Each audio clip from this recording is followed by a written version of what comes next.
more importantly, communicating with the community. We brought this important event together tonight because we wanted to remind you of those tasks, of those responsibilities.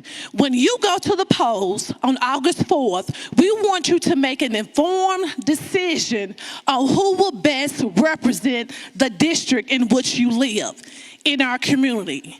We have to make sure that our school board candidates are representing and aligning our values with our children. As you know, there are 11 candidates this evening. We have split the panel into two parts. Panel 1 will begin at 6:15, in which we will welcome candidates District 1, 8, and 9. Panels 2 will represent or welcome District 6, and that will begin around 7 a.m. We would like to thank Chalkbeat for partnering with us for co-hosting this event. Chalkbeat is a local publication, and without them, none of this will be possible. We would also like to thank all of our community candidate forum partners. Micah Youth Council, Memphis Education Fund, Stand for Children, Refugee Empowerment Program, Memphis Lift, Shelby County Youth Council, Center for Transforming Communities, Choosing Higher Options Individually Creates Empowerment, Choice, and the Urban Child Institute for sponsoring tonight's event. We salute these organizations for coming together. And the best part, the questions drawn tonight were taken from community members. Now that is the best part. We will have a brief intermission. At that time, we are asking everyone to join in the conversation by tweeting using the hashtag MSCSForum22.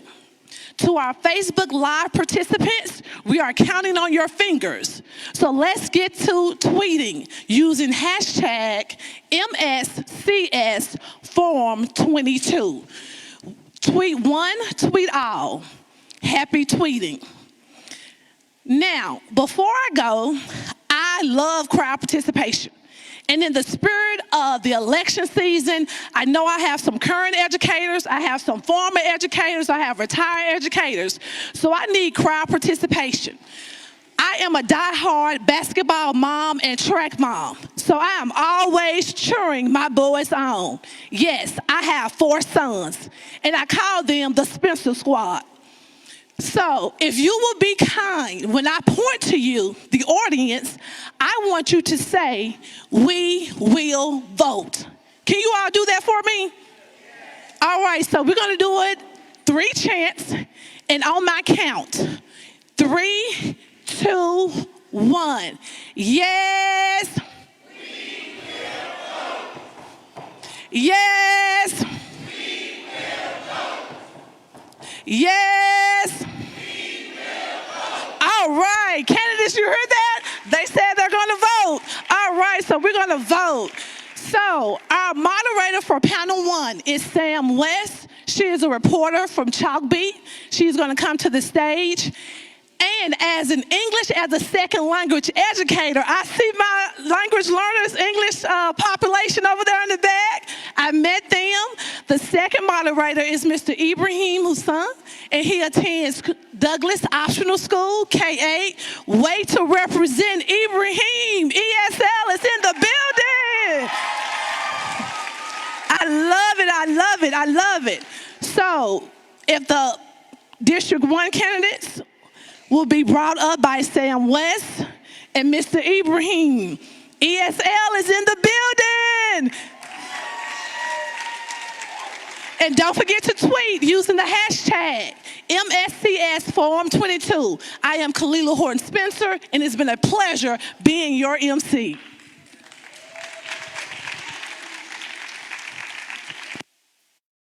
Put it right there, that way.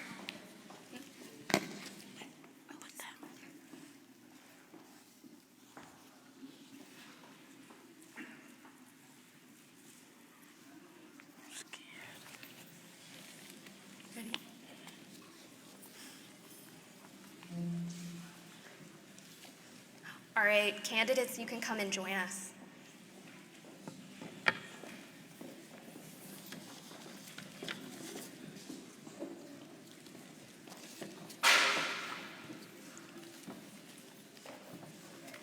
Wherever you want. Okay.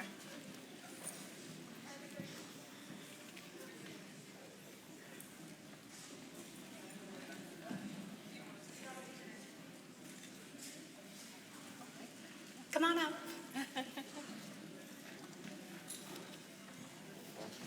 I'll grab this. Oh, could you hand that to me, Michelle? Thank you. English.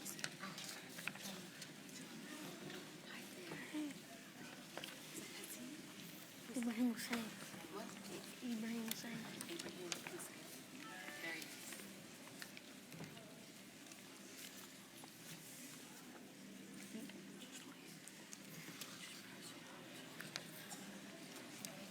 Pass it on to them.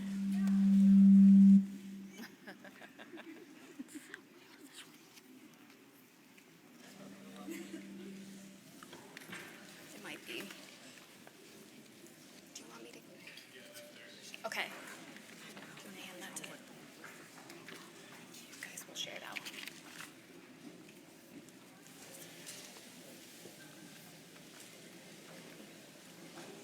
All right. Well, I'm going to kick things off. Hi, everybody. My name is Sammy West. I am a reporter for Chalkbeat, Tennessee. My pronouns are she and her, and I cover anything and everything Memphis, Shelby County schools. It's really great to see all of you here gathered today. I'm really excited to talk about some critical school board election issues. So we'll get things started. Thank you so much to all of our event partners and our event sponsor, the Urban Child Institute. I also want to give my wonderful co-moderator, Ibrahim, a chance to introduce himself. He's also part of the Refugee Empowerment Program here in Memphis. All right, Ibrahim.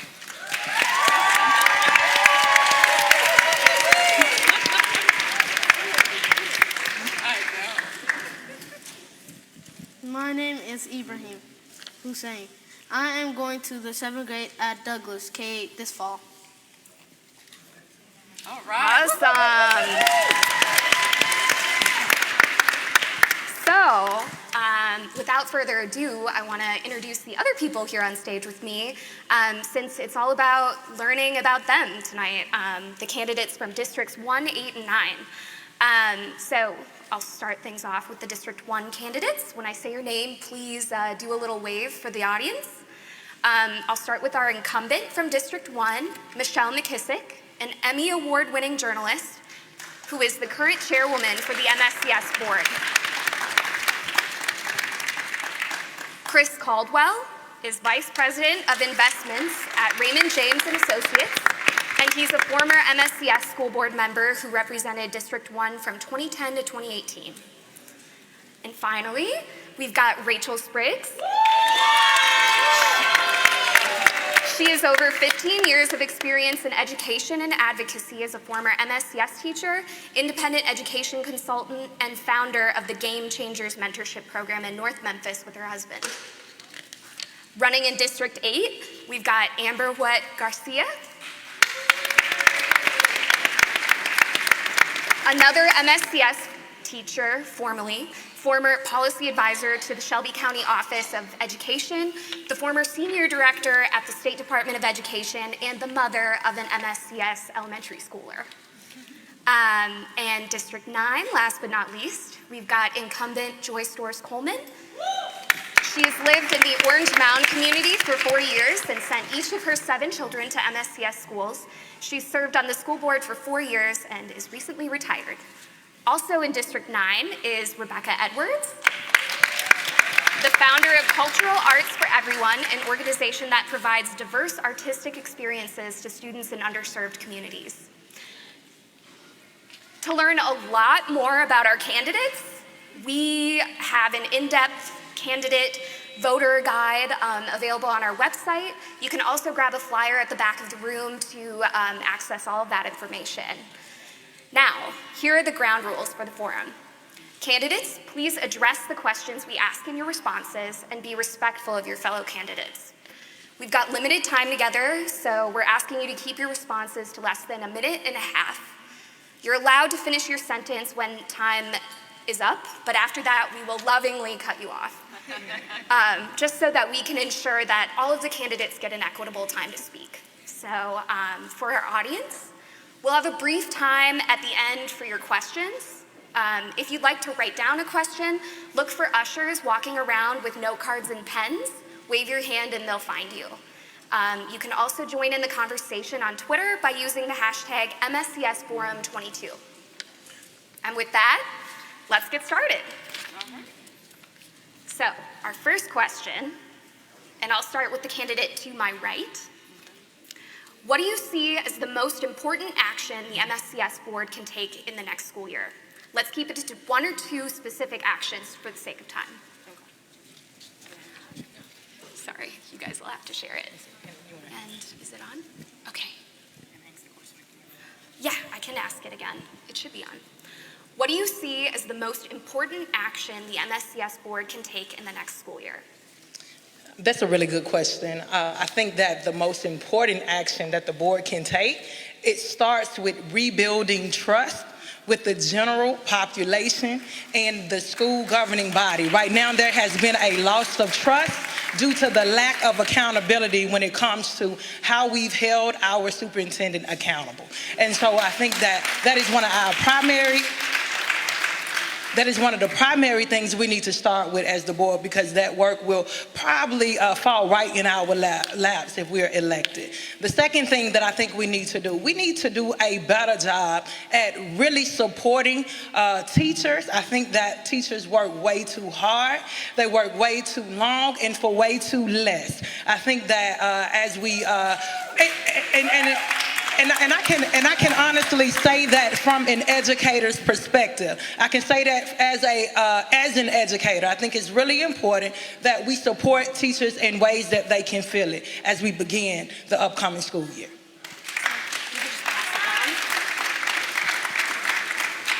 I was listening to her, so can you repeat the question Yes, one more of time? course. What do you see as the most important action the MSCS board can take in the next school year? So, one action? One or two. One or two. Well, I'm going to say ditto as far as building trust, because so much trust has been lost, and getting more parental involvement. Also doing things to encourage teachers to build up morale, and doing things about safety. And from what I understand, just talking to educators and others, there are a lot of policies or procedures that are in place. There just hasn't been implementation and follow through. So there needs to be more follow through and implementation of those procedures.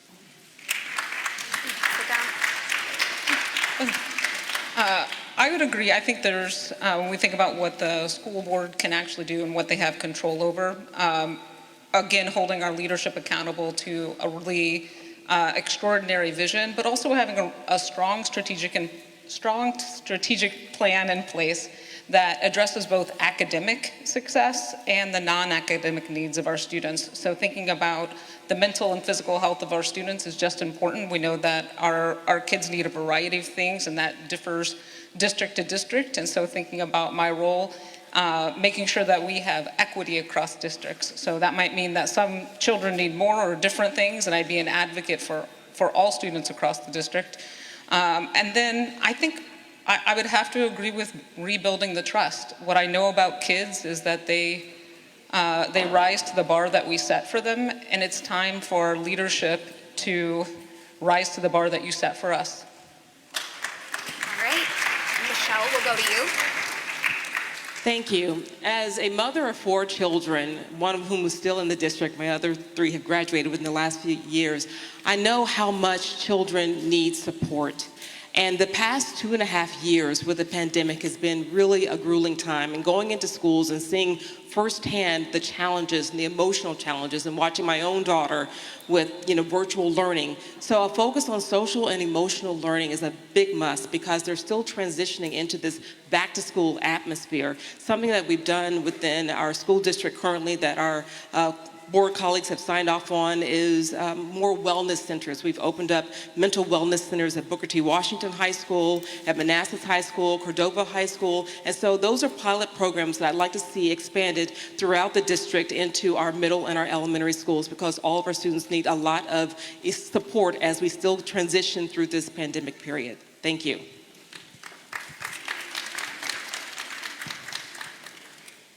I think we have to rebuild the trust in our community, in our school system. That's vital. And also the parental involvement. We can sit here and talk all day about what we need, but when we actually get to work together, come together as a community, unity in the community is what we need. We need people to step up from the superintendent all the way down to everybody. We just have to work together, because at the end of the day, this is about our children. This is about my future. This is about where I'm going to see myself 10, 20 years from now. This is important that we work together to rebuild our community.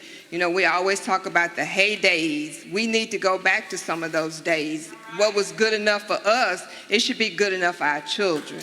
What we learned, the simple math and the simple way of doing things, that should be the case for our young people now. Thank you. Thank you. So I would agree that building trust is an important thing, and the board needs to hold themselves accountable, and they need to hold the superintendent accountable. And the way you do that is through policy.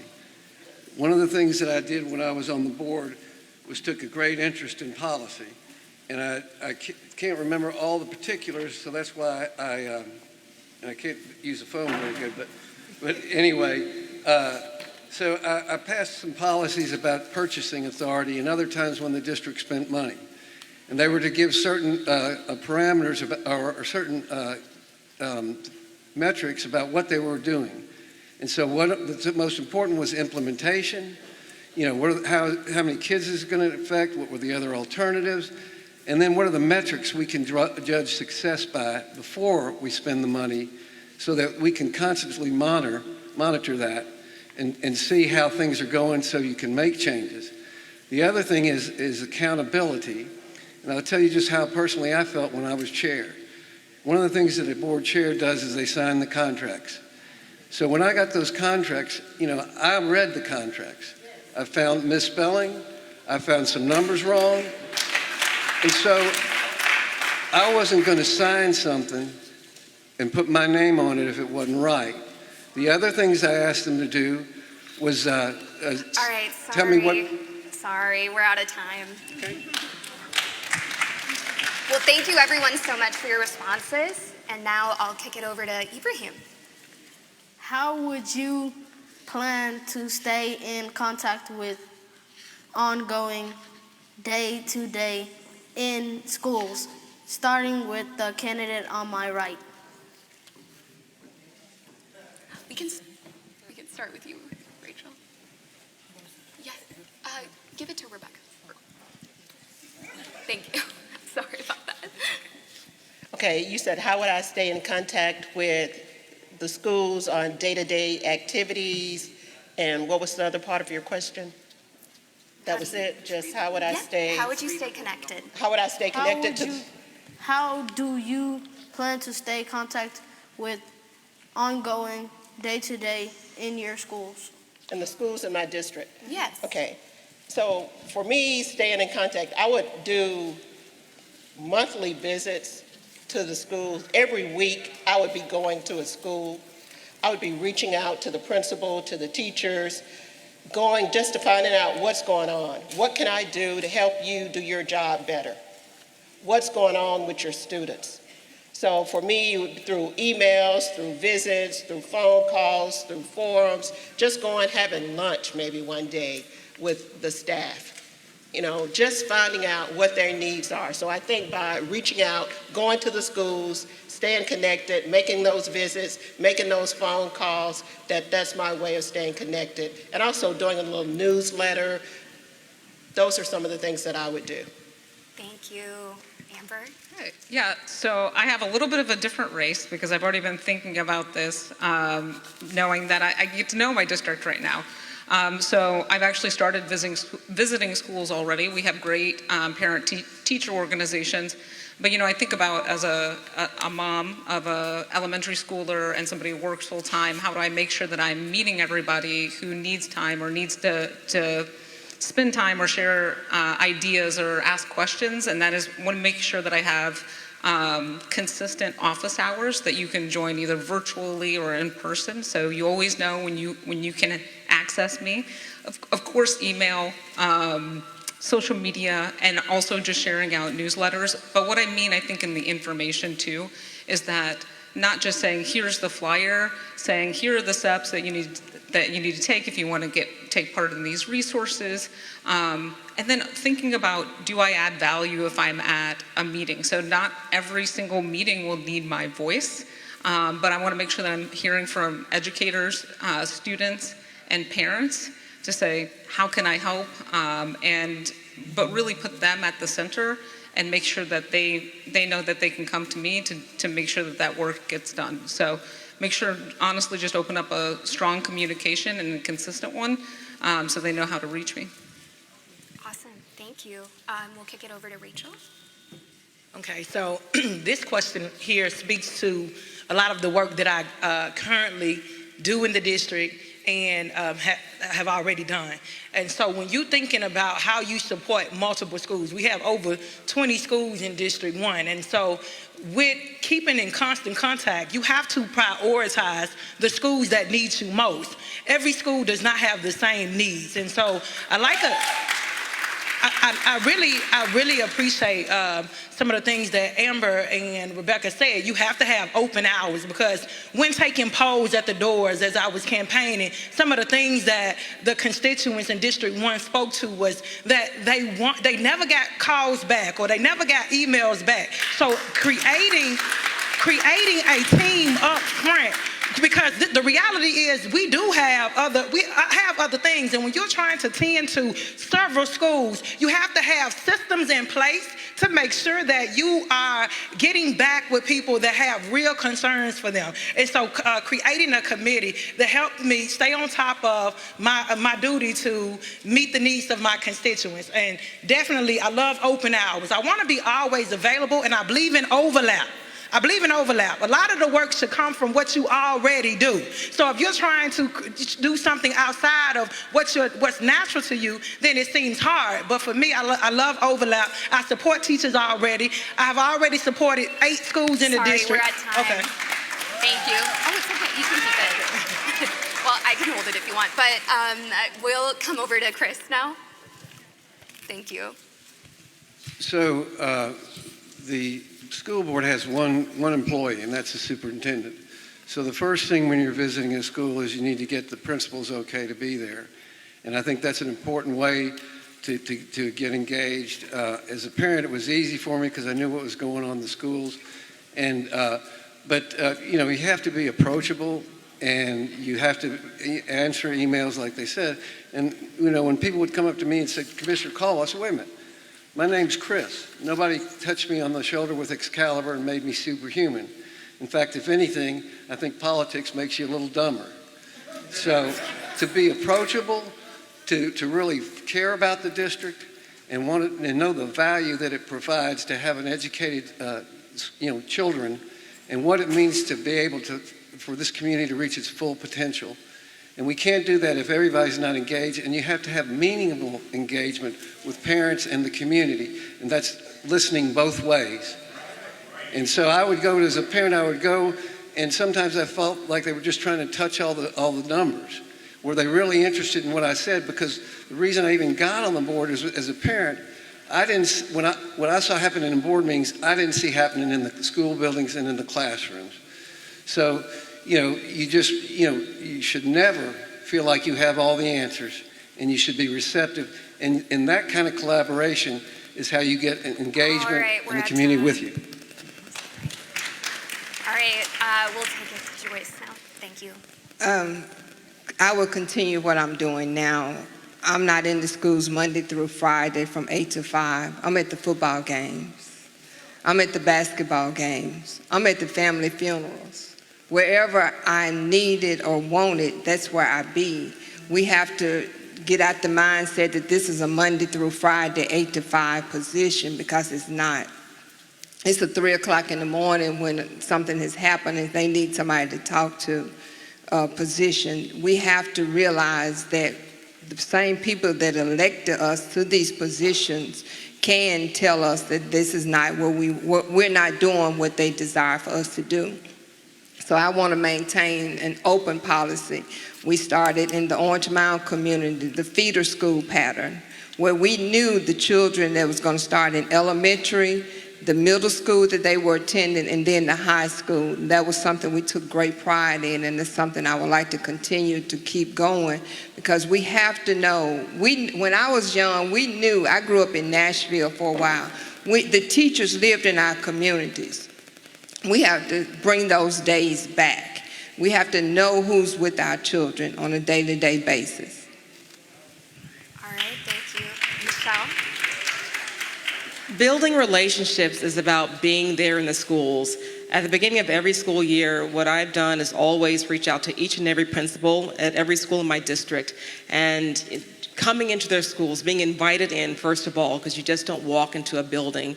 And from there, you go to all the programs. I've been to so many holiday programs and teacher celebration lunches. And so when you're interacting with families, you're knowing who these faces are and who the children are. It's the reason why you're doing what you do. So that is my approach, and this will continue to be my approach, is to go into the school buildings, and when I get those emails and about the school lunches and what schools need, that's what I respond to. So I'm going to continue to do what I've been doing as a parent and now as a board member. Thank you. Awesome. Thank you, everybody. So we've talked a little bit about, how you plan to engage with parents and students meaningfully during your tenure at the board. But now I want to hear, how you work to incorporate what you hear into decision-making at the board level. So just tell me about how you would plan to take what you hear from parents and students and other constituents and bring that to the board table. So this time I'll start on this side, and I'll start with Joyce. I knew she was going to say Joyce. Again, I'm out in the community, and the things like some of the programs that we implement, I go into the schools and sit down, and I want to know, is this working? If it's not working, what can we do to fix it? And for instance, we had the situation with the custodial workers and the funds that we were going to pay the custodial workers. Well, when it first was presented to us, I voted no for it. And everybody was upset. Everybody was having a fit. I didn't want the custodial workers to make the money. It wasn't that. When I wanted to make sure they were being treated fairly, paying them more money, making them do more work was not treating them fair. So things like that.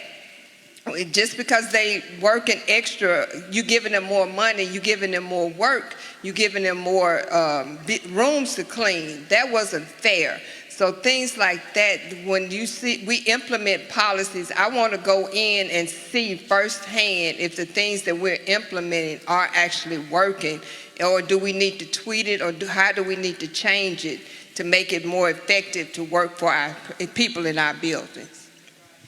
Thank you. Pass it to Michelle. Can you just repeat the question, please? Yeah, basically, how do you plan to take what you hear when you engage with parents, students, teachers, constituents, and bring that to the board table? How do you bring that to the decision making? Oh, the process that I take into when I get emails, when I'm interacting with families, is that to listen fully first, to hear what people have to say, and then I'm reaching out to the district and the administration, connecting up with such a large organization. Oftentimes, people just don't know who to reach out to get some of their problems solved. And so, as a connector, that is my role as a board member to say, how can we go about solving this problem? One example being Promethean boards. That is something that one of the schools in my district where they were concerned that they did not have the funds needed. Well, through this process, reaching out to various departments within the administration, we were able to get this particular school the Promethean boards that they had been waiting on for quite some time. It gotten stuck in just the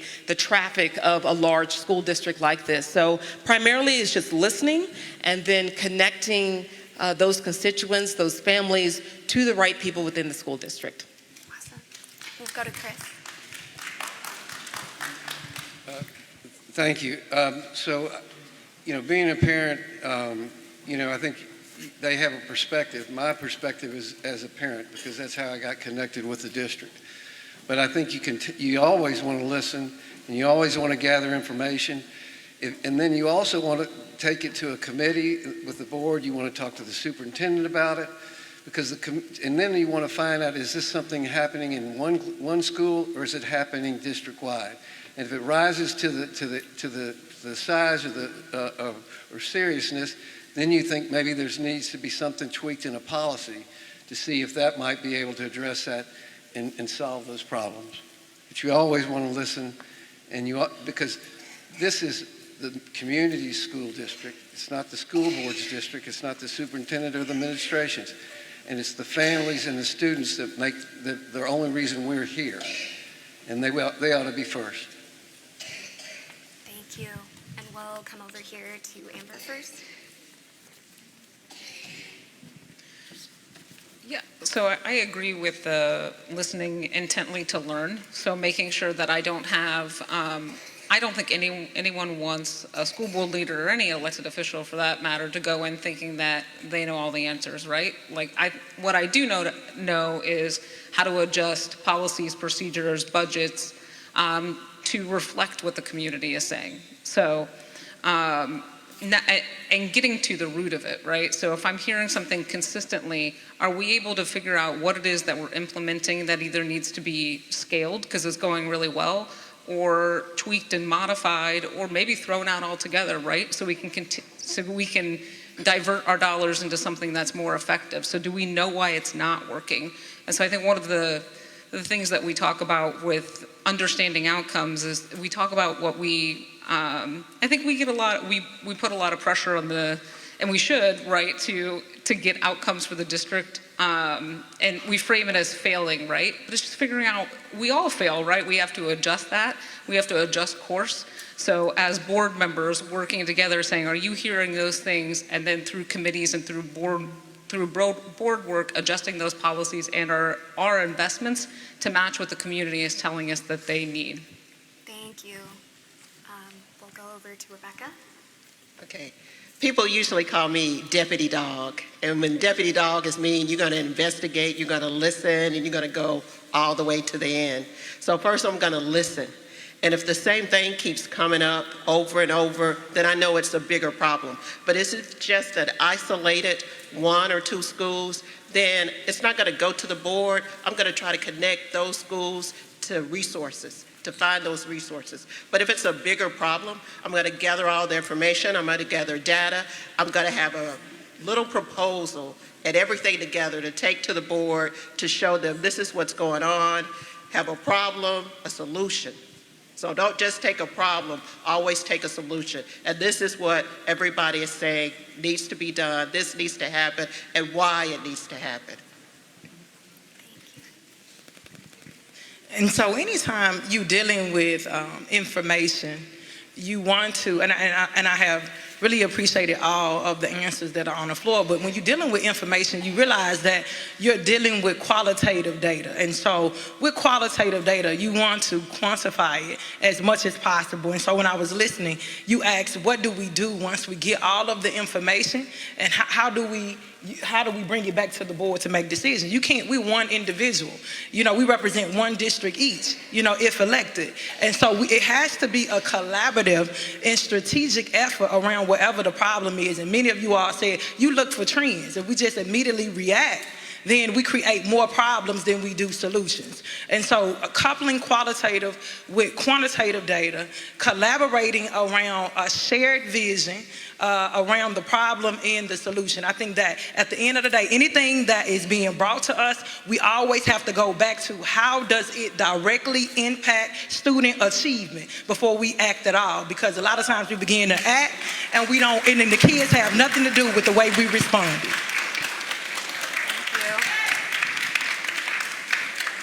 Ready? How there is gun violence in many of our neighborhoods. What policies would you support to keep our students safe, as well as ensuring that we do not cause students to have unnecessary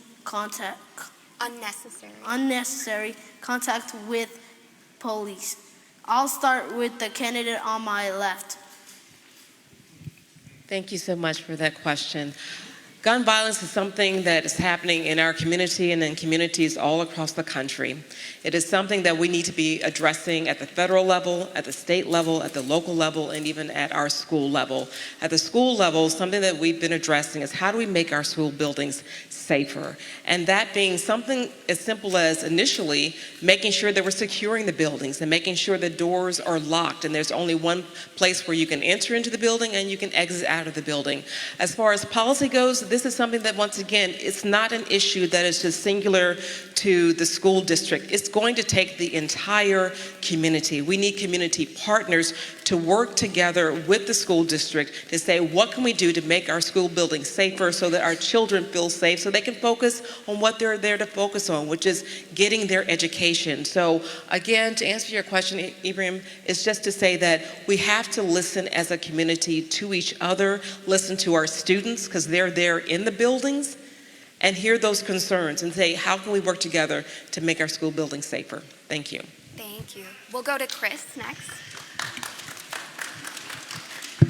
So safety is obviously one of the most important things, and how kids feel about the environment. It needs to be a nurturing environment where they can learn. When I started on the board, they were putting metal detectors and other things in the buildings, and then when you listen to students, they would feel like they were in prison almost. So you have to be mindful of that, and you have to try to address those community problems with collaboration with community stakeholders that do that work, and get the experts to help you figure out how to approach a problem. And then you go back and then you take feedback from the community, feedback from the students, feedback from the families, and then you try to incorporate it and encourage the superintendent either through, and let them have a word in it, because they have to deal with all the day-to-day operations of the district. And then you come up with, how you're going to develop a plan, and you get it like anything else. You have to have the majority of the board to be able to pass any policies or take any action. So you have to collaborate with other board members. Thank you. We'll start with you.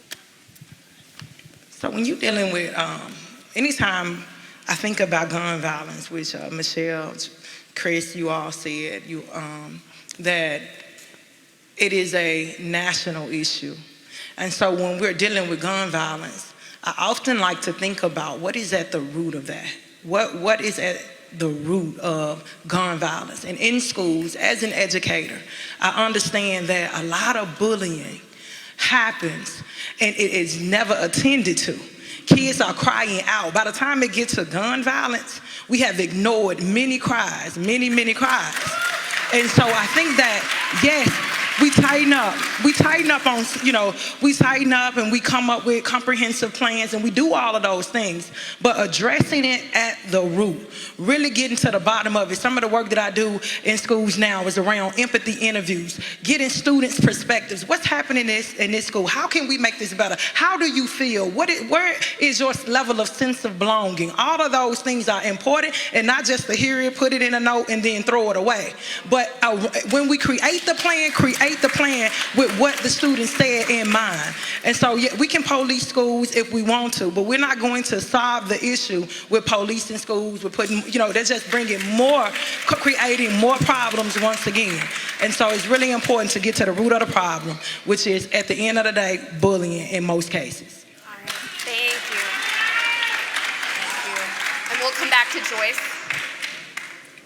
Oh, me. I'm sorry. I agree with what Rachel said. We got to get to the root of it. It starts with bullying in most of our schools. That's where it starts. And we have to find out what's causing that. Most children, and we got to be honest about it, children are not just buying guns. They don't have the funding for that. We got to find out, we got to have laws stronger on people that are giving guns to our children. We have to be more aware of the fact that these children are not just walking up getting guns. They're getting them from somewhere. Are we addressing that problem? What is causing a child to feel like I have to have a gun? I have to have violence in my life. There's something that's going on, and until we address the complete issue, the mental health, whatever issue that's going on, the bullying, whatever the problem is, it will not get better. It will continue to get worse. We have to address the complete situation. We have to look at why our children feel like they have to have a gun. What rules, what laws are not being followed that our children feel like the only way that I can solve my issue is with a gun. Thank you. And we'll come back to Rebecca. Okay, let's keep it real. The guns are on the outside of the school. The violence starts on the outside in the community, okay? Then it comes to the school. So we need to look at the bigger picture. Look at the federals. Let's start with federal, state, local laws. And until any of those laws change, it's going to be hard. We can keep the schools, we can put safety measures in place, but when that child steps outside that school, walks home, or else you see somebody, your cousin, your relative, killed in front of you, you got mental health issues. So what are you gonna do? Somebody mess with you at school, you gotta do the same thing. And then you're watching these video games, which is no reality, and you see somebody shot, they get back up, so you think you can do the same thing, and then there's no value. So to me, we need to partner, we need to advocate federal, local, state level to change the gun laws. Thank you. And Amber? Yeah, thank you. I would agree with a little bit of what everybody shared. So obviously, tactically, we want to make sure that our buildings are safe. That I'm glad that we've done a comprehensive security plan, and we know what our vulnerabilities are. Can't speak. And then we're addressing them, right? And I do think bullying is part of the root of it too. But I think also we turn to violence when we don't have anything to lose. And so if we are a district that is preparing kids for a life of choice, and you have all of the opportunity in the world, then you look at things differently. So I think our number one function as a school district is to make sure that students are succeeding academically, and that we have non-academic supports in place too. So we're thinking about the social emotional learning, the mental health supports, our counselor ratios such that you can actually go talk to your counselor about how you're feeling and they're not administering a test. Those things have to be true, and it's comprehensive, but also looking at the partners that we'll have to bring to the table because we can't do it alone. Awesome. Thank you, everyone. Next question.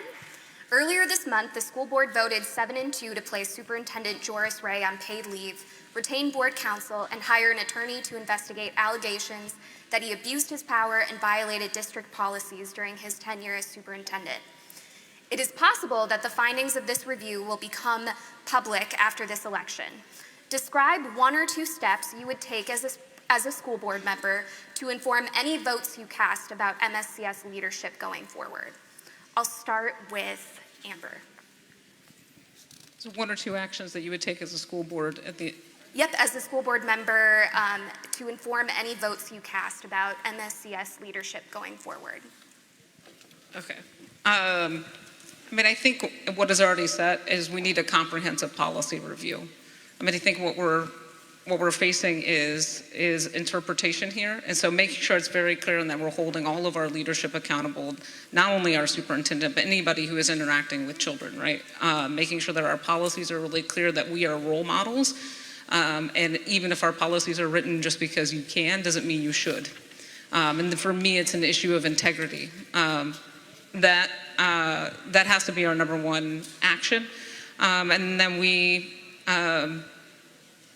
start building that trust. We start opening up communication again with the community, knowing that we have breached it. Rebecca, would you? Okay. Would you want? The question again. Yep, it's a long one. And Yeah. And if I didn't answer it how you were imagining. You answered it. Okay. I'll repeat it again. Describe 1 or 2 steps you would take as a board member to inform your vote, any vote that you cast about MSCS leadership, the superintendent. Yeah. So what would you do in order to make your decision about any of these does that help? If I'm hearing it differently, then I think you answered the question. Okay, well, I was like, I would obviously read the investigation findings too. Knowing that is going on, and we have 2 independent investigations. So yeah, what would you keep in your mind as you think about, any decisions you would have to make in that realm going forward? Can I jump in? Yes, sure. So we're all questioning the structure of the question to make sure it's clear that we answer it appropriately. It's obviously a question that's very important, and it's right at the front of the mind of everyone who's in this room and in our community. And as everyone has stated, is that our first and foremost is rebuilding that trust with the community. And so being as transparent and laying out what the review reveals, and then from there having dialogue with the community, hearing input from the community. That is what would inform any decision that I would make, is to listen to the community and to continue just to look at our policies. And we were actually have a policy retreat coming up in September that we had scheduled several months ago to look at all of our policies and to tighten them up. And that was something that was already on the books as recently as about 3 months ago. So this is something that is bigger than any one individual.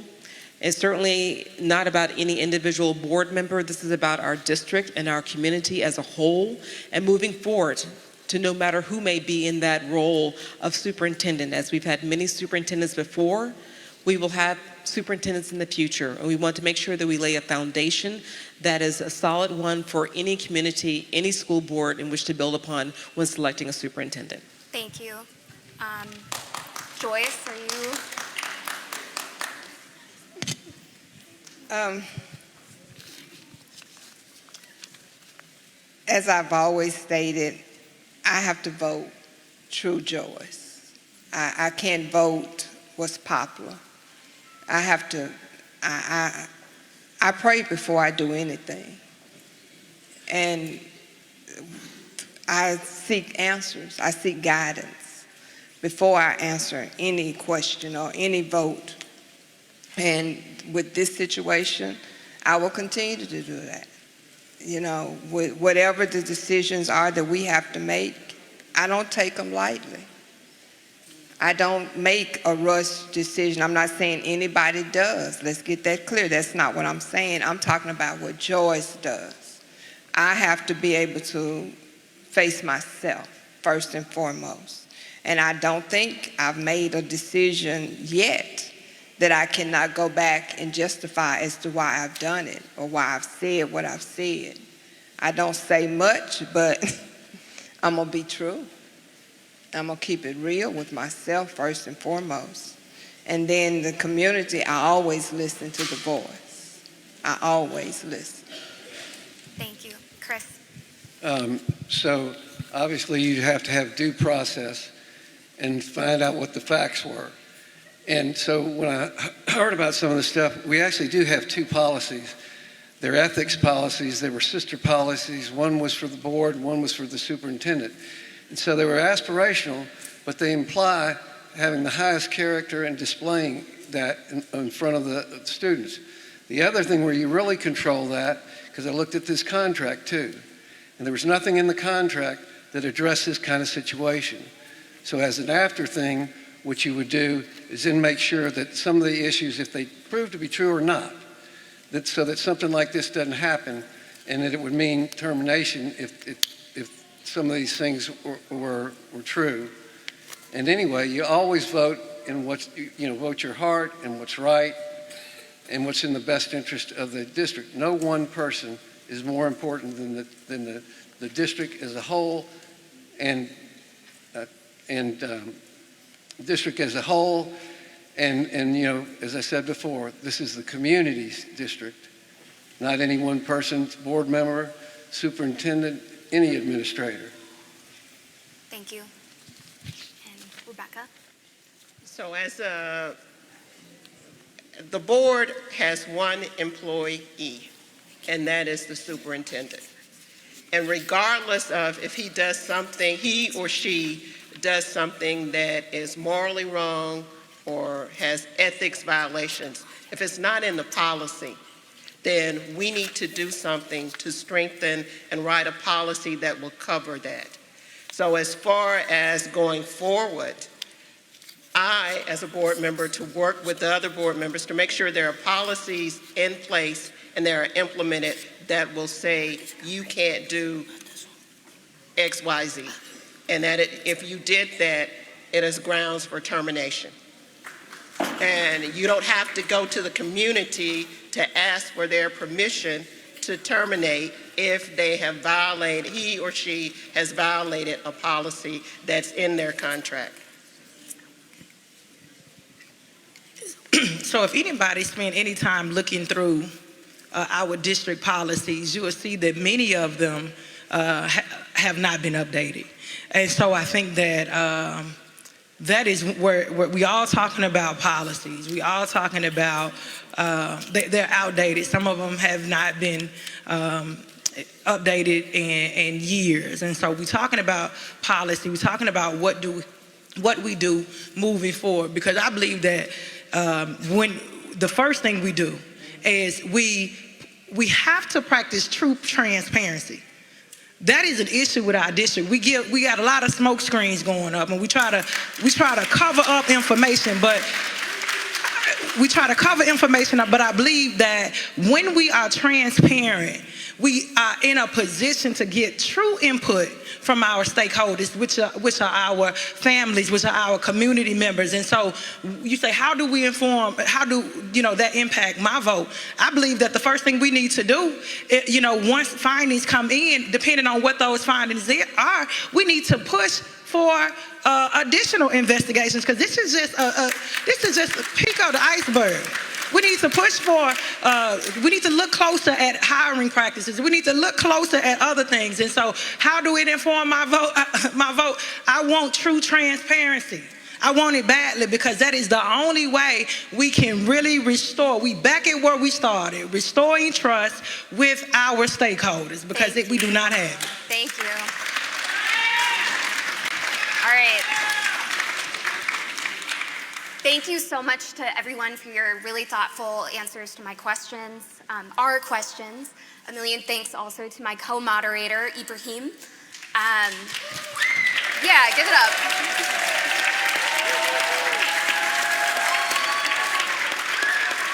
now we're gonna pivot to a couple of questions from our audience, and I'll start with the first one. On behalf of the Micah Youth Council, rates of mental illness and mental health concerns in students have skyrocketed during the pandemic. How would you confront this problem? What do you think needs to be done? And I will start with Rebecca, who smiled. Oh, sorry. Okay. So I believe in mental health. I believe in getting counseling. I believe in that. So I would start by hiring more social workers, more counselors, more bilingual social workers, getting that there, providing more services for staff because their morale is low. They may need to go talk to somebody. So it's not reaching out, getting mental, it's not anything bad. In fact, it's something good. And the pandemic has caused a lot. And then the stuff that goes on in neighborhoods, bullying, violence, all of those things. And then your parent not being there or your guardian. So I said, yes, more mental health. Invest more. Thank you. We'll go to Amber. Thank you. So I had an opportunity at the Tennessee Department of Education to work on statewide mental health supports. And one of the big things that we found, and working with the Department of Mental Health and Substance Abuse, is that when you refer a child out of a school building, they essentially don't get services. So when you have to go somewhere else, it doesn't happen. So how do we meet our families where they're at and reduce the stigma that that we have around mental health? Make sure that we know that our minds are just as important as our bodies, and that we need both of them working together and feeling good to show up ready to learn, right? So making sure that we create an environment where we encourage that if you want to seek mental health support. But I think one of the silver linings of the pandemic has been that the advent of telehealth. And we have an opportunity in our schools to create spaces that are private, that solve the challenge of having to leave the school building, but also facilitate a safe space to talk to someone, to talk to a counselor. We have a significant talent pipeline, just as we do our educators, of that. Our social workers, as an example, when I asked what our statewide consortia, what the pipeline looked like, they said we have 24 candidates across the state. So we could have a magical pot of money, and it's also not enough. So making sure that we are attracting people to the profession in the way that we are also to becoming an educator. So making it part of the ecosystem. Thank you. We'll go over to Joyce now. You've got it. Oh, did you want the question again? No, I understood the question. Oh, okay. The first thing we have to do is remove the stigma that if you have mental health issues, something is wrong. It is something wrong. But we, especially as in the African American community, feel like if we speak up that we have mental health issues, we're labeled. And we have to remove that idea from our people, especially our African American children. There's nothing wrong, as Board Member McKissick said earlier, we are opening up mental health places in our schools, and we need more funding. We need more people that are interested in going into that field. As she just stated, Ms. Garcia just stated, the 24 across the state, that's not just here in Memphis, that's all the way across the state of Tennessee. You know, we have to make it where those that want to go into that field are comfortable being in the field, and they're getting the support that they need, and that our children are getting the support. They're not feel like they're being labeled every time they feel like there's something wrong with them, that they have someone that they can go to and speak with, and they hear them, not just they listen to them, and they help them to address their issues. Thank you. We'll go to Chris. I think it's one of the most important issues we can deal with. We have to meet every child where they are and address their needs, and certainly not only COVID, but just other things that are happening in the world and the speed of change. I think everybody's kind of wobbly in terms of the things we used to believe were truth and aren't anymore. But we used to have our own medical, mental facility. I mean, not mental, but we helped with, we had a facility where we helped students with that. And when the districts merged, that did not make it into the new district. We should revisit that. We should also collaborate with the partners in the community that are already doing that work. When I went to one of the conferences, Allentown, Pennsylvania actually had, where they had a spare room in the building, they would let a social worker use that building.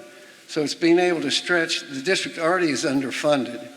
So the way you stretch your resources is find people that are already doing the work, make sure they're consistent and aligned with what you're trying to do, and then do creative ways to touch every resource that's available, because this is a big problem and it's not going to go away overnight. Thank you. Michelle, I'm sorry about the sun in your eye. It's interesting, the question coming from the Micah Youth Council, because I think the answer is right there in the question in terms of having the youth work together in a peer counseling type of way. It's one level of outreach, because sometimes with young people, they'll feel more comfortable. You know, I've got my children range from 11 to 24, and they have a bond and a connection there that they'll share with each other that they might not necessarily share with their mom, with an adult. So having that peer counseling, which can then go on to the next level of putting that person, the young person, in touch with an adult counselor who can then direct, that is a solution that we can start with that doesn't require any money at the beginning, because a lot of times that's where roadblocks would come up with. It's like, where are we going to get the funding? Then on top of that, as a district, we've been growing, we've been learning and becoming a trauma-informed district, and spotting the signs of it, and having teachers be initial, they know their students intimately. And so seeing, when you see some of the warning signs, then reporting it and flagging it again to other leadership within the school, counselors within the school, who can then double back and address it. Thank you. I really agree with a lot of what Michelle said in terms of creating the space to be able to do that. Because when you look at the structure of a school day, many teachers say, you'll hear teachers say, we don't have enough time. And so I think we really need to rethink the structures and systems in place, because mental health is more than just this buzzword. Mental health has a lot to do with the way that we do school. It's not enough time. I watch, coaching teachers. I watch teachers say, we may not be able to do recess today. You have to get through this lesson. We have to do this, and pacing is such a big issue. And so the way we address mental health has a lot to do with rethinking the structures around instruction. We so focused on PBOs, we so focused on making sure that we get through the lesson, making sure that everything is done according to the way it's laid out, initiatives on top of initiatives on top of initiatives. But until we look at the workload that we have placed on teachers that prevent them from being able to build those relationships, that's a big part of mental health. Teachers being able to build relationships with students. We don't have time anymore because everything is around initiatives. We teaching from the moment they get in the classroom until they leave. And so I think that mental health starts with the way that we do school, and it should be embedded in everything that we do. Thank you.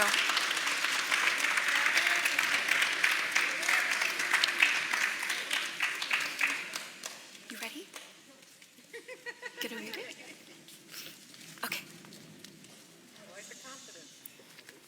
How do you plan to curb abuses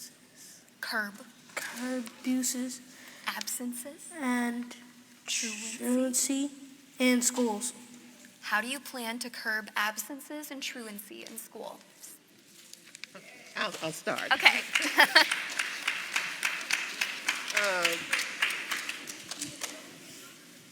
What was it? I can't remember. One day this week, I had a long conversation, like an hour conversation with two teachers who have left the system. And one of them now is working at the Department of Human Services. And I mean, my mind was blown away as far as the truancy. She said there are policies that are in place, but there's no implementation or follow through. And then I asked, I said, but why? You know, how can someone miss 56 days and it's not reported? Nothing is done, okay? Then my neighbor, her son was missing for 2 weeks. He's Hispanic. She went to the school. It's a school in my district, okay? The principal told her, don't worry about it. I guess because she's Hispanic. Her son's 16 years old. And then she said, well, why didn't anybody contact me about the truancy? And nobody contacted her. I said, because they're counting him. They want the money. So I will make sure that policies are in place. When I have a health information management background, and so parents would always apply for disability. So to keep them compliant, the doctors would cut off their money if they didn't get the medicine refilled, if they didn't bring them in for their checkup. So we need to work with other departments to make sure you don't bring your child to school, you're gonna lose something else. And I bet you kids will be at school. Thank you. I bet you.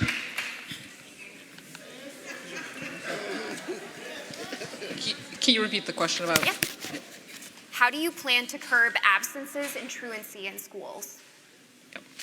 So I think making sure that we have comprehensive wraparound services to look at the root of why our students are not in schools. So that could be anything from, I don't have clean clothes, and so do I need washers and dryers embedded in schools? Do I need, do I have transportation? Do I have childcare for maybe students who are not in school? But part of absenteeism is also exclusionary discipline. And so how are we sending kids out of school when they should be in? How are we looking at our discipline policies too? Because some of when our students are not in school is at our own hands, and we can keep our children in school. Thank you.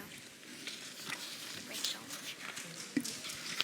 So that question speaks directly to the work that I do right now as an independent contractor and consultant with the district, working with the research, performance management, and equity and access department. We work with the schools in the bottom 5%, specifically with the students that are Black, Latinx, and economically disadvantaged. And that is one of the areas that we focus on. We are constantly thinking of strategies to keep students in schools, and also is just coupled with the work that I do with student engagement. So that is a multifaceted, that has many pieces to it, because like Rebecca said, and Amber said, there's so many reasons why children do not come to school.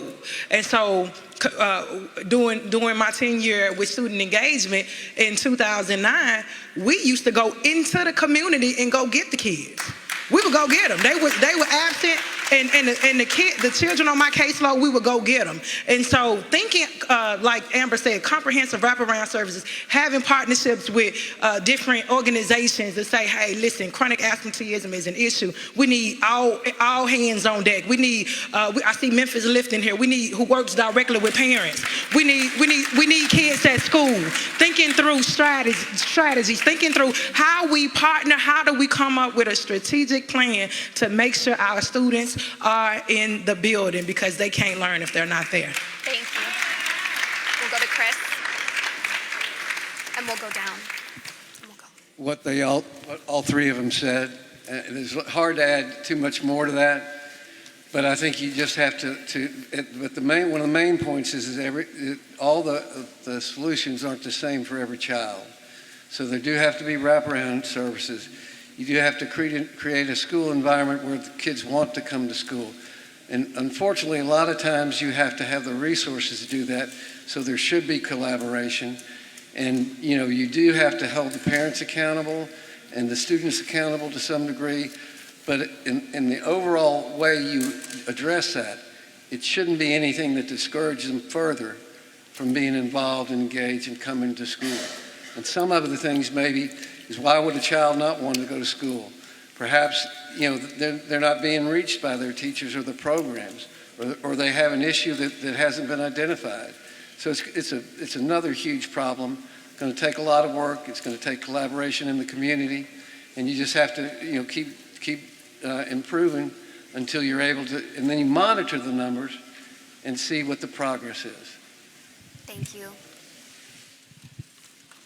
I agree with everything everyone has said, working with our communities. And let's address the issue of our school buildings.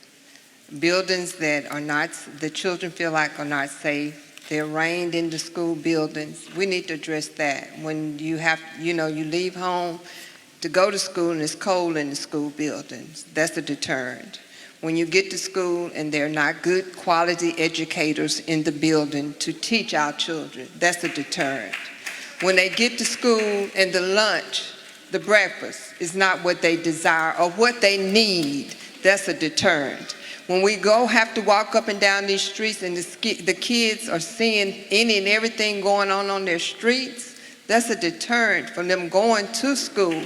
And then when they get inside of the school building and they have to deal with the issues that are taking place inside of the building, I wouldn't want to go to school in some of these conditions either. So we have to address the whole issue. We have to address why our children are not feeling safe going into our buildings. And then we have to work with our parents for the issues that they may have that's preventing them from getting children to school. As it's been stated, if they have to keep the child home for babysitting, let us help you find a way that you don't have to keep our children out of school to babysit.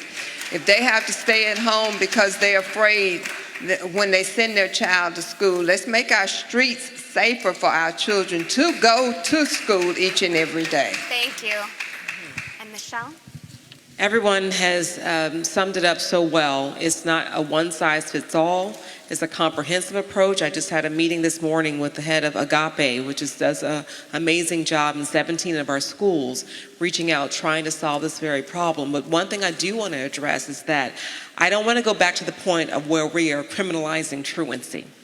That is not the solution whatsoever, because families are struggling, and getting at the root of why they're struggling is our number one cause, because as we know, truancy, if you're missing more than 16 days of school in a year, that indicates whether or not you're going to even graduate from high school, even in the elementary school ages. So I think just as everyone has stated, we have to get back to the grassroots approach, or even more so, providing the funds and resources for knocking on those doors and making connections with families at the beginning of the school year, because people typically start off strong and then they start to taper off as the school year goes along. So just maintaining those strong ties, working with the departments within our administration to try to make sure that we don't lose contact with children.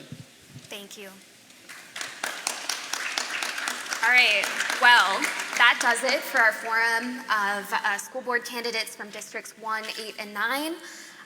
Wish we could have gotten to more questions, but this was a great conversation. So huge thanks to all of the candidates for being here and participating.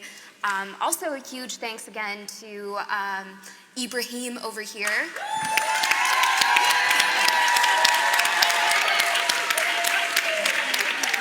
A 7th grader who has a bright future ahead of him, I can tell. So thank you again to everyone for coming. On behalf of Chalkbeat, I also want to thank all of our impeccable forum partners, Micah Youth Council, Memphis Education Fund, Choice, Stand for Children, Refugee Empowerment Program, Memphis Lift, Shelby County Youth Council, and Center for Transforming Communities. Also, thank you to the Urban Child Institute for sponsoring tonight's event. We're going to take a really, really short break. Don't forget to connect with Chalkbeat and read our in-depth voter guide. You can grab a flyer on the back registration table, and there's a QR code. It'll take you where you need to go, and you can learn even more about these candidates. And if you haven't already, join in the conversation on Twitter. Use the hashtag MSCSForum22. We'll start the panel for District 6 shortly. Thank you so much, everybody.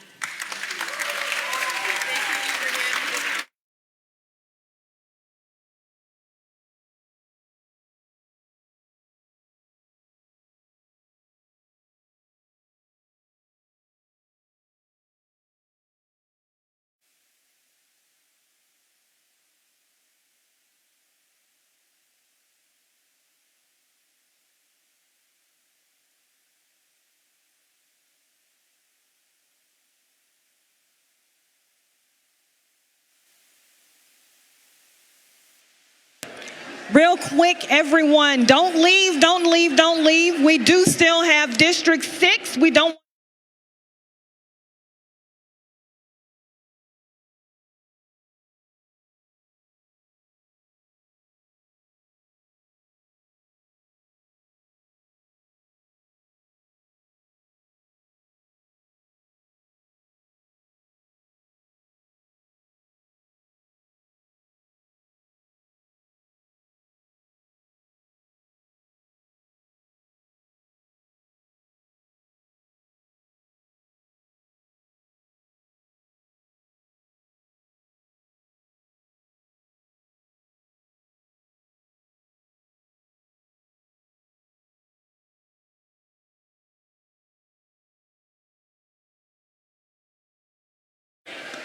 If our candidates for District 6 would come to the stage.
Everett has also served on development corporation boards in Whitehaven and Westwood, and among the boards of local and state level parent-teacher associations.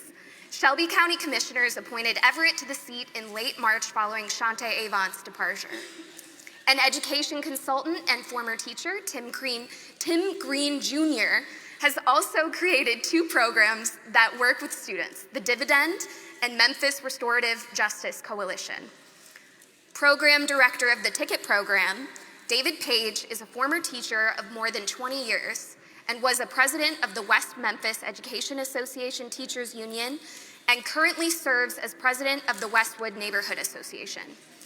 Chief of Staff at Rust College, Tiffany Perry was previously a public information officer for MSCS and is a mom of an elementary schooler in the district. A teacher of 44 years, Keith Williams, is the executive director of the Memphis Shelby County Education Association, the larger of 2 unions representing MSCS teachers. Lifelong Whitehaven resident Kenny Lee is also running for the District 6 seat, but did not respond to requests to participate in tonight's forum. He has previously worked with Juvenile Court, is host of a television talk show, and is among the leadership of the Ride for Tears, a group that organizes memorial events for children who have been fatally shot.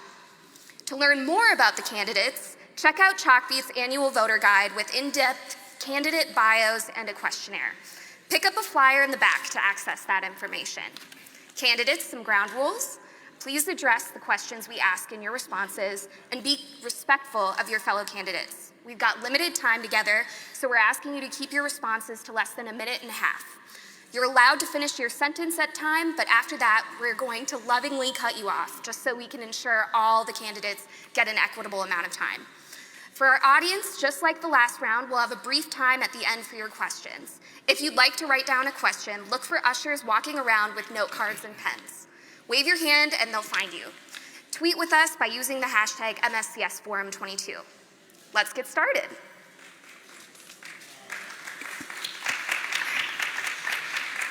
Candidates, when you hear questions from me, I'll start with the candidate farthest to my right, so Tiffany. Responses for Tyler's questions will start with the candidate farthest to her left. Here we go. How do you plan to stay connected with your schools and constituents, both bringing their concerns to the school board and sharing with them what's going on at the board and district level? Thank you for that question. So several ways do I intend to stay, I think, in the know and connected with my community, several of which I'm already doing. One way is to ensure that I am working directly with the principals and the leadership in the school to attend their faculty and staff meetings to understand the needs of each of my individual schools. Every school in District 6 and in Memphis Shelby County Schools has different needs. And so if we don't have board members at the table in the schools understanding those needs, we cannot effectively plan and budget to meet those needs and ensure our schools have the resources that they need to be effective.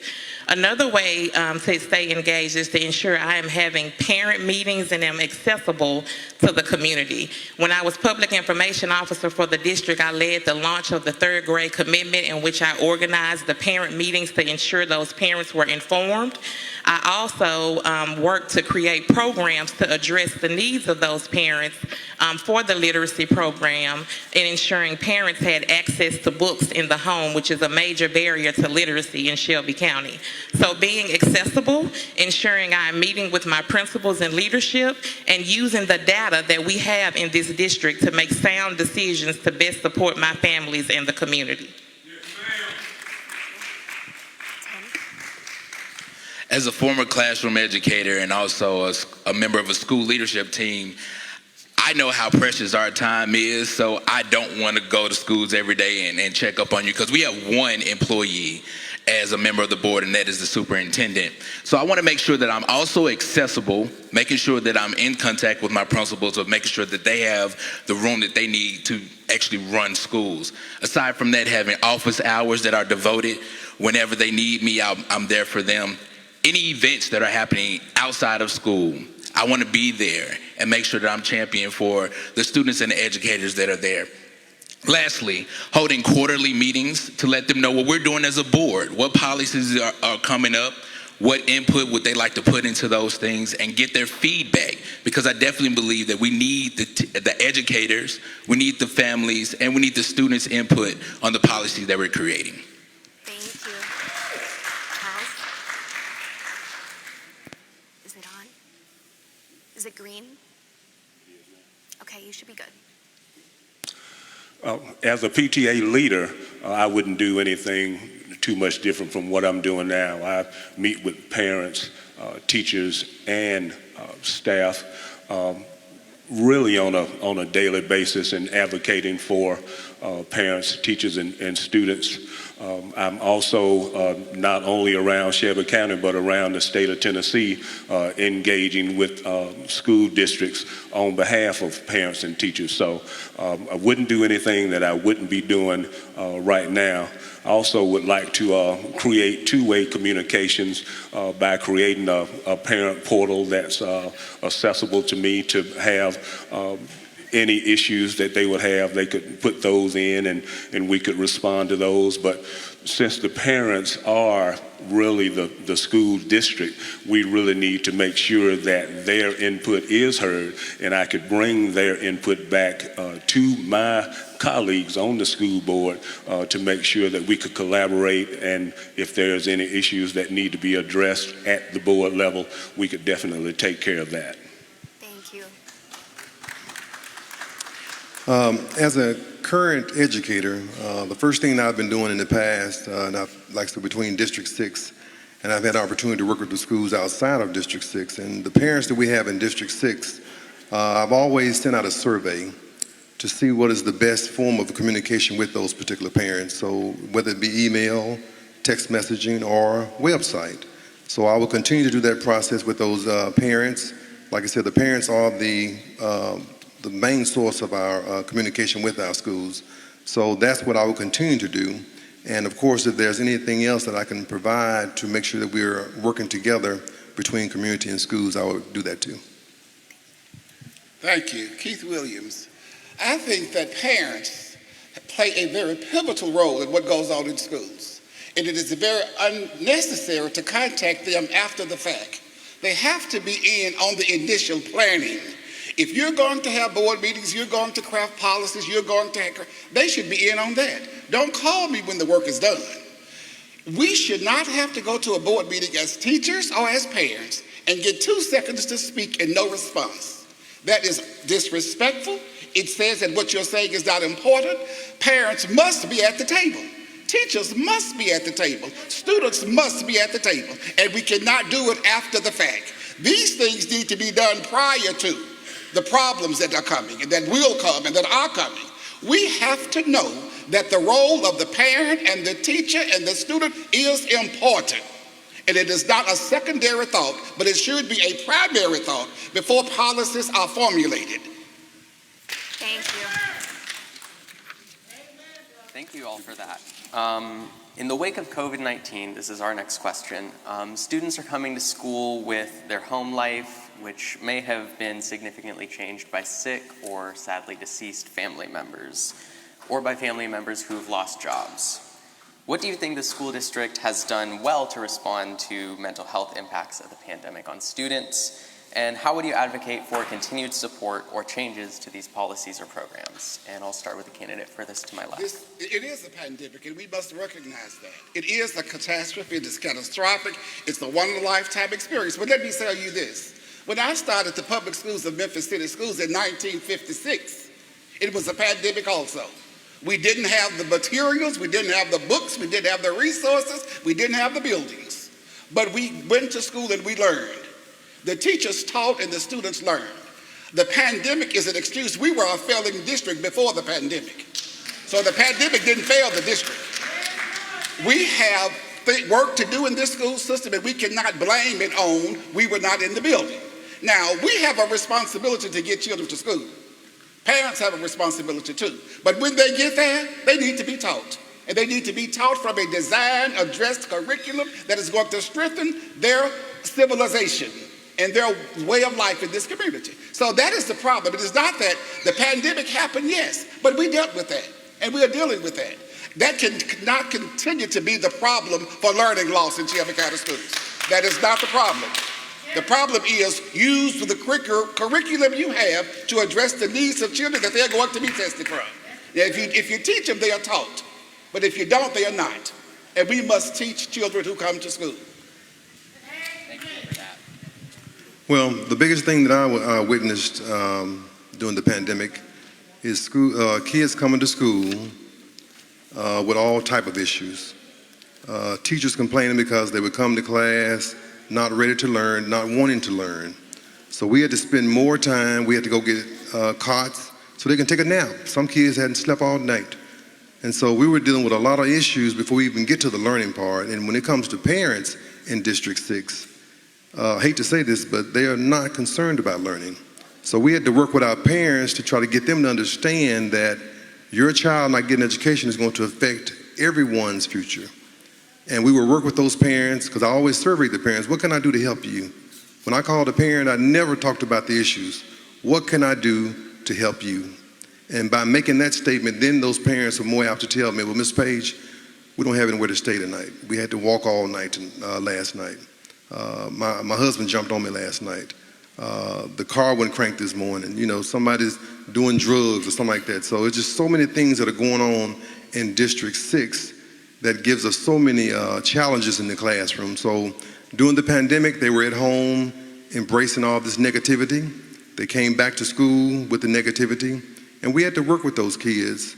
And the first thing, like I said, you just have to focus on getting the child to understand that this is your future. Our kids cannot read, cannot write, have no clue about the timetables. We have to do a lot of things to change those environments. Thank you.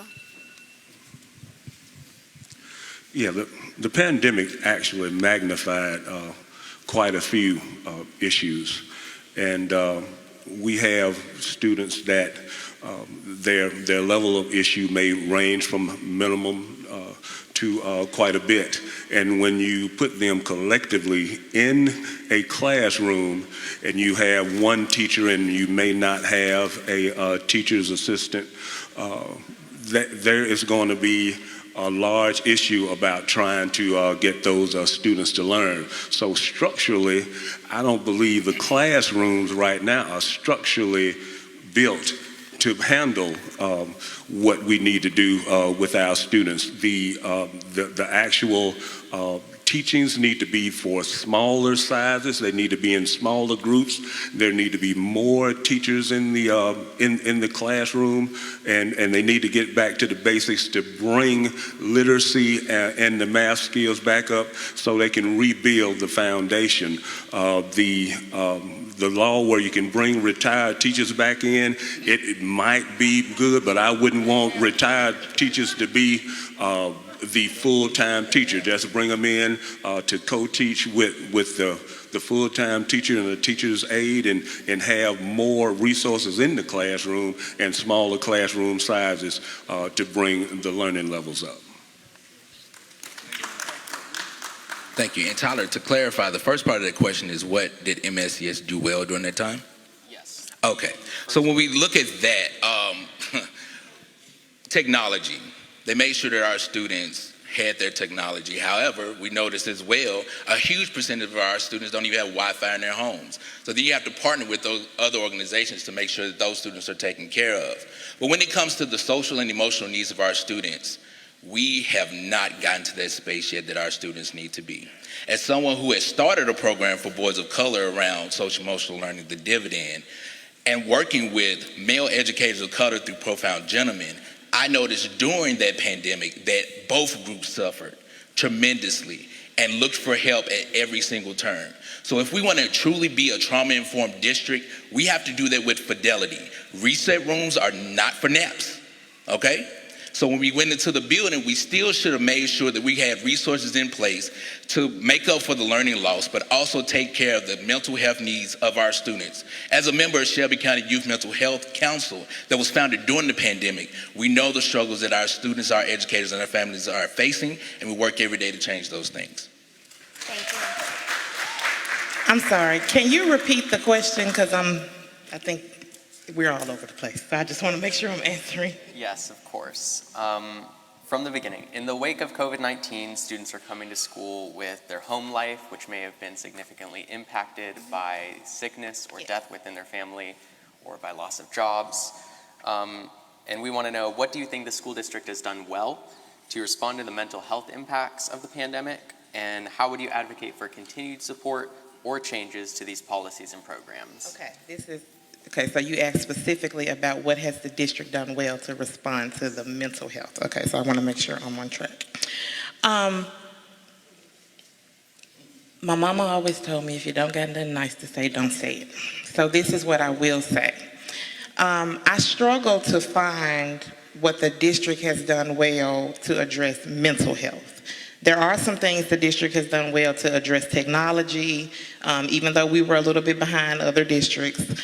But for mental health, you guys, if you look at the absenteeism, suspension rates, expulsion rates throughout the years, all of those things that are happening in our school district are not the result of children being bad. Some of it is a result of their mental health. We do not have the appropriate resources in schools currently 24/7 to help our school leaders deal with mental health issues real time. Our social workers are spread across multiple schools. So if I have an issue as a school leader on Monday, I may not be able to address that until Thursday when my social worker is in the building. That is not helpful in a situation that could be life or death for a student dealing with a mental health crisis. If we can overspend on contracts, we could have overspent to ensure social workers were there to support our children when we returned from the pandemic. Thank you. Thank you. Thank you to all the candidates for answering our question. Earlier this month, the school board voted 7-2 to place Superintendent Joris Ray on paid leave, retain board counsel, and hire an attorney to investigate allegations that he abused his power and violated district policies during his tenure as superintendent.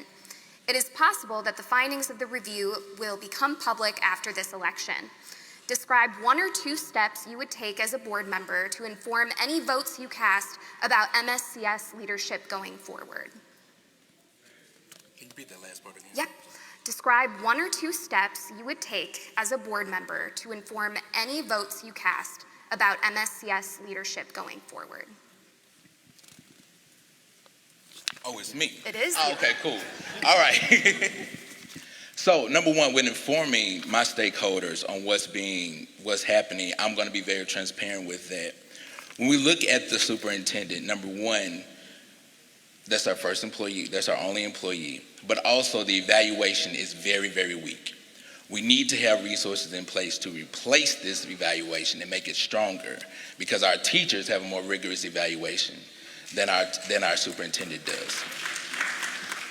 Next, when it comes down to the after effects of something, let's just say, things go a different way. I do believe that as a district, and I know I've talked to plenty constituents when I went door to door, they are in favor of looking at a national search to make sure that we have someone in place that represents our district and we can hold someone accountable and the leadership that we need as a district. So I think those 2 things would be how I inform my vote with my stakeholders. Thank you. Thank you. So again, the question is 1 or 2 steps we would take to inform our voting decisions, correct? Yep, when it comes to MSCS leadership going forward. Okay. So I think the main 2 steps that I would take, one would be to ensure that the investigation that is currently happening is done with integrity and is also a transparent process, so that I can ensure all the information that I am receiving back is accurate and fair. And then another step I would take is listening to the community. While we have 1 employee, we are employed by the people. And so if my stakeholders do not feel comfortable with the current direction of leadership in this district, then I have to listen to that. One of the greatest opportunities that we have in this district, I think, is to address culture and climate. And what I do know is the attitudes of our teachers, students, and our stakeholders is as a result of the leadership. Attitude reflects leadership. And what we must do is look at these things and make informed decisions to address culture and climate, and that starts at the head. I'm the only person on this stage that had the fortunate opportunity to work at the district level, so I know how stressful and toxic that can be. And if we do not start if we don't face the problems and the issues and are not transparent, we cannot fix that problem. So we got to address leadership. Thank you. Charles?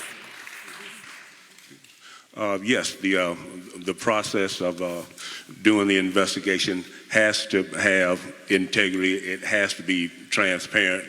It also has to be fair. We have to make sure that the community is confident in the process and is confident in the findings of whatever those things may be. Once we get those findings and move forward, the community also has a stake in holding us accountable to make sure that we as school board members do the right thing for the district and for the community. So we want to ensure that the community has strong and consistent input into those decisions, whatever those may be and wherever it may go. Thank you. I agree with everything that's been previously said, and I'd like to add, first of all, District 6, a lot of the parents, the community members, they really don't know what's going on with the superintendent right now. They hear the things that are happening, but we have to educate our constituents to understand what is going on, allow that process to go through. Once the process is complete, then we take that information back to the constituents and try to educate them on how we got to this point. I strongly believe in the legal process. I believe in the investigation. I would like to see the results of the investigation, like we said earlier, before I start making comments about it. Once we get that information back, then we make a decision based on the evidence and proceed forward with that. But as far as the new selection process, I think that person should be local. We have a problem with individuals outside of Memphis not really understanding this community. So I think the selection of a superintendent should be a local individual. Thank you. Keith? Let me correct one thing you said. I have worked on the district level for 5 years in curriculum. So I stayed in this district a very long time. I've worked all over this district. But I can say this, there are laws in place in this state that are statutes that determine the behavior of professional educators, of which the superintendent falls under as well. I want you to know, this district dismissed about 28 teachers last year for this very same thing. The statute law of the state that governs the professional behavior of employees. One man was fired last year because he and his wife had a fight in '89. All of these things that cropped up, the law was new. But all professional people who hold certificates fall under that statute. And so will the superintendent fall under that statute. But let me say this as well. The district has a right to be fair to both sides. And we do know what the big picture is, but we don't know what the itty bitty foxes are that's undergirding all of this. And hopefully this investigation that is going to be done will reveal that.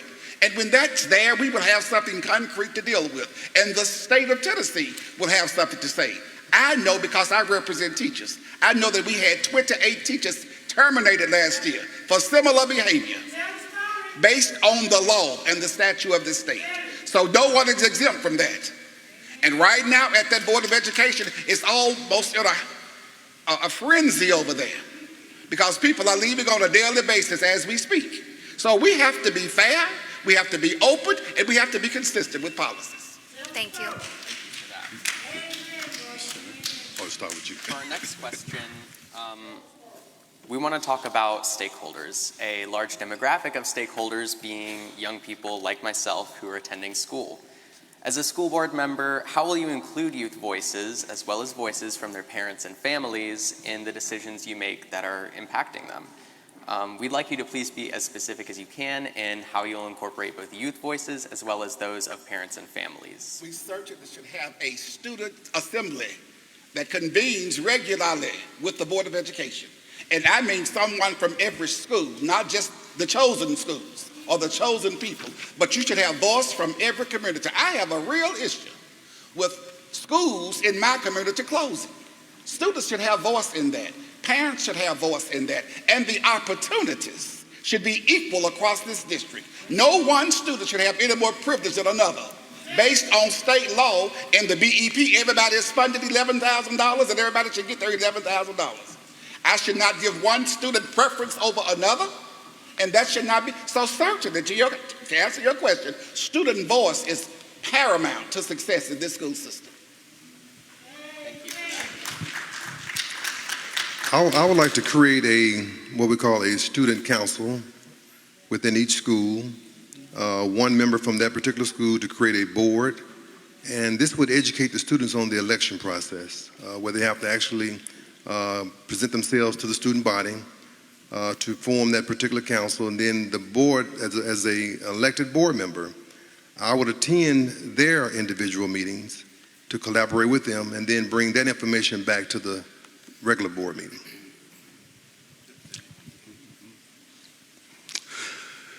As Keith and David has said, student government is very important. Not all of our schools have student governments. I know some do, some don't, but it is imperative that our principals and administrators rebuild student government even from the elementary on up to the high school level, because that gives our students the insight and the foundation to learn how not only government works, but how government can work for them and how they can learn to advocate for themselves. So it's extremely important for us to rebuild those student councils, and our parent associations also need to have more teeth and more vigor. Some principals, they may or may not, just kind of promote our parent organizations, but those need to be built up and strong as well. All right, well, first of all, Tyler, bridge builder as well, so NOYY to you. Also, as the co-founder of Memphis Restorative Justice Coalition, we worked really hard to make sure that our program was student-led. So even when we had forums around restorative justice, our students drove the conversation. So I want to especially do that, those quarterly meetings that I talked about earlier. I want to get to a space where we can also have community circles during that time that are student-led, to have students be a part of that with the rest of the stakeholders in our communities. Next, actually having a process such as this for students who are interested in learning more about what the school board does, and actually having the students elect a representative from each district to serve with us. Now, they ain't gonna be able to sit up there, it's not enough seats, but they actually see how the policy, they actually see how it works. They can get to go through the process, because I've gotten to meet a lot of young people who are excited about, they wanna teach, believe that or not, they want to teach, they want to go into politics, they want to see how things roll, and I think that'll be a great way to expose them to new things in our community.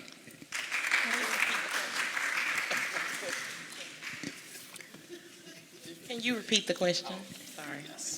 And while we're, one second, I just want to announce any parents with their child in childcare next door, we're going to be running 20 minutes over, so you need to go pick up your kids now. Thank you. Thank you for that, Sammy. So the question again, a large demographic of our key stakeholders are young people attending school, and the question part, how will you include youth voices as well as voices from their parents and families in the decisions you make impacting them? And of course, we would like for you to include both young voices and parents and families in your response. Got it. Okay, just want to make sure I'm always answering the question. So how I would include youth voices is something that I have already been doing. As the co-founder of the Whitehaven Empowerment Expo in 2016, we brought back one of the largest opportunities to connect our children with opportunities and professionals, as well as mental health programs in the Whitehaven community. We started that program at one school and expanded it out to 8 by 2019. We've galvanized over 400 Whitehaven alumni and community stakeholders to come back and expose students to mental health workshops, character development workshops. We split them off, male and female, to deal with issues based on their sex. And so we were able to hear firsthand from students at those schools by being present and allowing them the chance to use their voice. We also ensured that parents were involved in that process and ensuring that they, had the opportunity to voice what content they thought was important for their students. And so I think we would continue that programming. Another opportunity for parents, that work at home is relational to the work happening at schools. So we have to strengthen our PTAs and ensuring we hear from our parents, and not just hear from them, but how are we taking these things back to actually implement them and impact change in our communities. Thank you. Thank you. So moving on to our next question. A 4-year tenure representing District 6 will include the process of transitioning 2 charter high schools in the district, Fairley and Hillcrest, out of the Achievement School District. Most schools in the ASD haven't significantly improved test scores since the state took over, and communities have been critical of the process. How will you determine and advocate for community voice both to MSCS and the state as these schools come to the end of their time with the ASD and the board determines what's next for the schools and students? I'll start with you, Tiffany. Such a long question. Okay. It is. I'm going to try to answer that. So advocating at the state level, let me start with that. That's something that I have been doing for quite some time as well. I have been officially endorsed by Representative John DeBerry, who was the advisor to the governor. And I am a part of the governor's leadership program that has taken a group of professionals and educators in this city, not just this city, but in cities across the Delta region, to help come up with solutions to address infrastructure and education in the 8 states that make up the Delta region. So advocating is something that I've effectively done, as well as the chief of staff at Russ College. I've been successful in working across party lines to develop solutions in for our HBCUs. So we're getting ready to celebrate $2 million in governmental appropriations, where the HBCU has been successful in working across race and party lines. We are in a blue city in a red state. If we do not figure out how to work across party lines, we have no chance of being successful. So advocating at the state level is something I'm used to doing. But transitioning the charters, we got to look at the data. Charter schools, did not come up with some new curriculum for educating our children. This curriculum has been around. We have to get more competitive in our public schools to ensure that we are meeting the needs of our families and the needs of our community. Time is up. Thank you. Tim. You know what I'm going to ask you to do? Repeat the question. How will you, do you want the whole thing again? All right. How will you determine and advocate for community voice both to MSCS and the state as these schools come to the end of their time with the ASD and the board determines what's next for the schools and students as they come back to the district? Got you. As someone who, I've also worked in an ASD school as well, right, fresh out of turnover, and seeing the devastation that was present in the community when that school was taken over. A lot of people come to the first day of school and not even knowing that the school had been taken over. Like, who are these new people? What's going on? So first thing I think that we need to do is re-engage the community with that school. I know for a fact that Fairley and Hillcrest have some parents that live around the district, that live in that area, that still don't even know that they're part of ASD. You say Green Dot to them and they say, what, huh? No, baby, I talked to so-and-so. Well, no, you don't. So we have to re-engage them in the process of being a part of that school and truly make it a school of the community so we don't lose it again.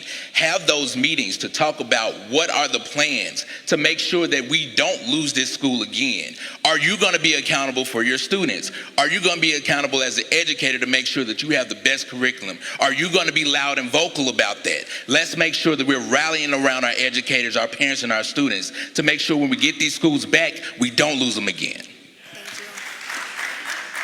Charles?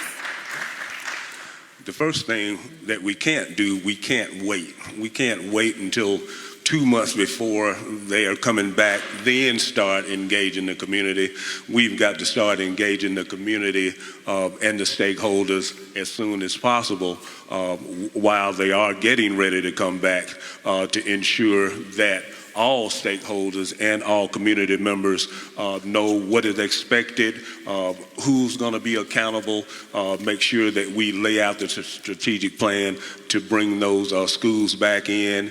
And yes, not to lose them again, make sure that not only in those schools but across the district, that the curriculum is set, strategic, and rigorous for those schools to come back. I agree with everything that's been said to save time. But what I've seen in the schools, basically, like you said, the parents don't have a clue who actually owns the school. They just know their child is going to a community school. Before we get those kids back, like I said, my thing from an inside is we're putting too much on our teachers. That's why none of the kids are learning, whether it be the ADS, the ASD school, I don't even know what they are myself, or the public schools. We have to let our teachers educate our kids. Teachers do care, but they're not given the opportunity to work with the kids. So no matter where you put that child, if we don't give some power back to our educators, then no one will learn. So that's the first thing I would work on is empowering the educators. Then once we empower the educators, allow them to have the opportunity to let us know what needs to be done within that particular school, classroom, so that we can move forward. So as far as the parents come to us for leadership. They need guidance, they need understanding, and so that's what I would do as a board member. Thank you. It is very clear to me that the ASD has achieved what it was created for, and that was to destroy African American schools. It is no reason in the world for those schools to have ever been in Memphis. They were in Memphis and Nashville only. They were not in Chattanooga, they were not in Knoxville. And a charter school is in the business of making money. It is a business. It is not about educating children. Every child represents $11,000 to them, and that's what they get. And they did no better. As a matter of fact, their numbers are worse. So they have held on to these schools for past 5, 6, 7 years, made $1 million. Now they want to give them all back to us, all disconnected, all disunited. No one has learned anything, but our communities have been destroyed. I am sick and tired of African American communities being destroyed by this government and the state of Tennessee based on schools. We only close schools in black communities. And when the school goes, the community goes. So now we get them back. What do? I don't know what we're going to do, but it's going to be a lot of work to restore what Fairleigh once had, what Hillcrest once had, what the schools who had to go. It was all a hoax. And now we get them back. Now we got to fix it. Thank you. Thank you all for that. Now we're going to move on to some audience questions. And I'm going to start off. Our audience asks, how do you plan to make sure LGBTQ plus children are treated with the same dignity and respect as their peers? And we'll start over here with Tiffany. Thank you. So as a board member, it is my responsibility, of course, to ensure all children get a quality and fair education and that their voices are heard. The district has not done a great job of ensuring that our educators and our students are trained on Title IX and understand their rights and understand their voice, what can happen. And so we need to do a better job of implementing Title IX trainings for students and faculty, staff, the district leadership, and ensuring people understand what is and is not acceptable. I think it's very important that we ensure LGBTQ community, our students are a part of student leadership, and that their voices are always heard and considered in our decision making, as well as brought to the table when we're making new policies and things around the LGBTQ community. So it is my desire as a board member to ensure all students receive a quality and high impact education. Also, ensuring that our educators are well trained on this topic. I believe, according to the Tennessee Department of Education, we have only 2 of you all have only been certified teachers in the classroom. And so we have to make sure that from a state level, we're advocating for that training as teachers are going through the licensure process and all of that. That is critical nowadays. Thank you. We definitely need to make sure that our training is done with fidelity around how our educators and our students who are of the LGBTQ community are treated. We also need to make sure that our policies are strong, that actually protect all students, but make sure that they are protected as well. We need to make sure that we have safe spaces. Remember, a long time ago in schools, we used to have little signs be like, safe space, safe space. We've moved so far away from that. Now, we know that Memphis is a little bit different. Some of the things that are going on across is you go farther out east. I graduated from UT Knoxville, so I know it can get a little, there's some other things they be on. But here, we have the resources where we can protect those students.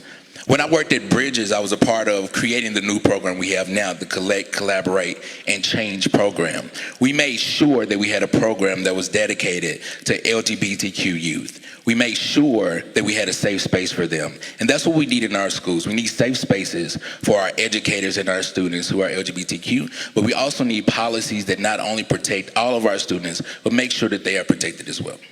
Thank you. We'll head over to Charles. Every child, one voice. That's what we advocate for. Every child, one voice. Sometimes as adults, we don't value the differences and the diversity in our children. We point out differences to the negative when differences should be to the positive. So you really have to educate not only children, but adults about diversity.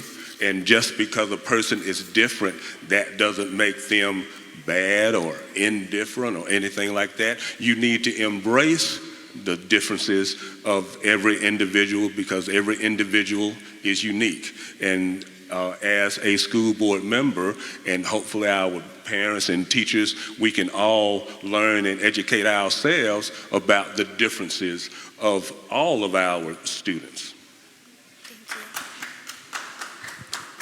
As an educator, first of all, I'd like to tell you all that in a classroom, every child is treated fairly. Educators do not allow anyone to belittle anyone. If it is occurring, then that child has to be dealt with, the one that's dealing with the individual. From a school board standpoint, we need to review the policies. Like they said earlier in the last forum, I don't think they've updated those policies in decades. So we need to review the policies. I'm not even sure that's in the policy. But we need to review it, and if there's something that needs to be changed or updated, then we need to get that changed and updated. So that's where I would stand. Just bring it to me, let's deal with it, and let's create something that's a protective situation, and let's move on. You know, the purpose of a public education, all of you know, is to transmit the culture. That's why we have schools, to make sure that this civilization can stand and survive. If we didn't, we would be doing everything. We have no reason, right or rhyme, to mistreat any children for any reason whether it is LGBT. I feel sorry for females because of the Roe v. Wade. Now we telling them what they can and cannot do with their own bodies. This society can get out of control by trying to control other folk. We cannot control what a woman does with her body. We certainly cannot control if children have different philosophies about life, sexuality. That is something we must embrace. And that can take them higher than trying to suppress or make them something they do not want to do. It is a choice. And this is a democracy still. And we still live in a democracy today. And everybody is entitled to a choice. And we must respect that. And I certainly feel that way about Roe v. Wade and the rest of it. I think it is a wrong-headed thing to legislate what I can and cannot do if I'm a female with my body. Personally, thank you all for that. Thank you. One last question, and this one's on behalf of the Youth Council. According to Chalkbeat, Memphis reported over 200 unfilled teacher jobs. How do you plan to fill these positions and also recruit additional social workers and counselors to support students? How will you use district resources or find more to change this? And we'll start with Tim. Yes, first, in regards to getting more social workers, definitely looking at our new funding model for our students, which is TISA, Tennessee Investment in Student Achievement. Looking at those funds closely, from the work that we've done with Ed Trust Tennessee, we've really took a fine-tooth comb and looked at how these policies would impact our students here in Shelby County. And we are definitely looking at policies that can bring more social workers into our schools and make sure we have somewhere every day. When I was the dean of students, I had a social worker committed every day to be there for our students. And I definitely think that that's something that we need in our schools, especially if we need to hone in on the social emotional wellness of our students. What was the next part of that? How will you use district resources or find more to change this? How do you plan to fill the teaching positions?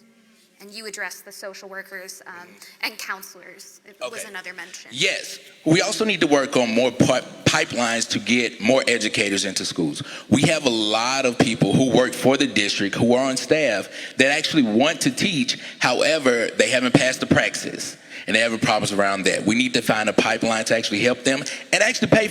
These tests are high. Help the people pay for these tests so they can pass the test. Also, if we know that we have students right now who are interested in becoming educators, make a pipeline for them to come back to the district and serve. Thank you. Tiffany?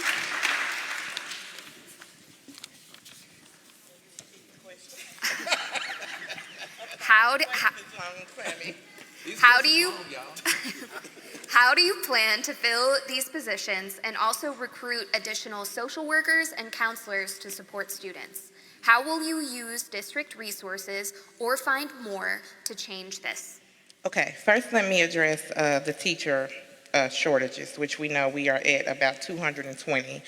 If you look at the spring 2020 recent insight survey data that the schools took, 95% school participation is encouraged. Our teachers' morale is extremely low. The hiring process, they have no trust in it. They are not happy with their compensation. They are not happy with the structure of the curriculum. And so when we think about addressing teacher shortages, I am not interested in the school board voting for a $4 million contract for proximity learning, which is basically virtual learning, after you just got through telling me as a parent the reason we are in the situation we are in is as a result of virtual learning. So somebody got to make that make sense for me as a parent. So I think how we fill those positions is dealing with the issues and the morale of our teachers. We have to address teacher pay. We have to address their health benefits. We have to address their workload. That is imperative as a board. When I think about using resources and finding more, we have to rebuild the relationship with our county commission to ensure that they have trust in how we are spending our funding. It's not that the money is not there, it is how it is being allocated. That money should be allocated to get more social workers, and we have to restore the relationship with our county commission to improve the funding to do so. Thank you.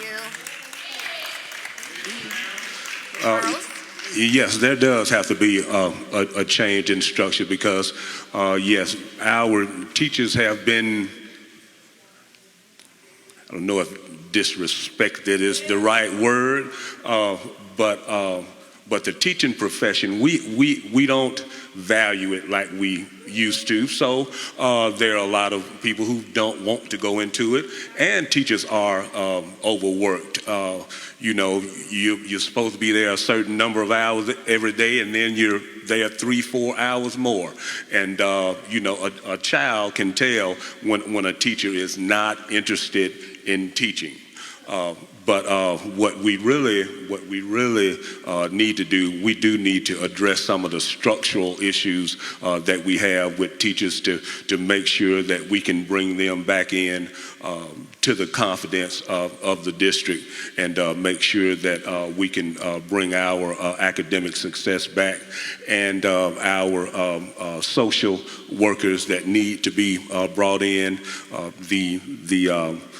some of the funding that we have. I'm sure, I am positive that there is funding within our budget to hire more social workers to make sure that we do have them in each one of our school buildings to address some of the issues that we have. Thank you. I'm going to say my little too because I know Pastor is going to get busy with that question. But we're the only educators in the building. But this past year, I was a third grade teacher, cafeteria worker, counselor, after school coordinator, secretary. I went to the school board in March to complain.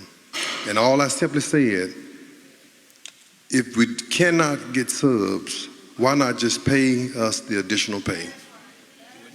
No response. Like you said, they looked at me crazy just for talking about it.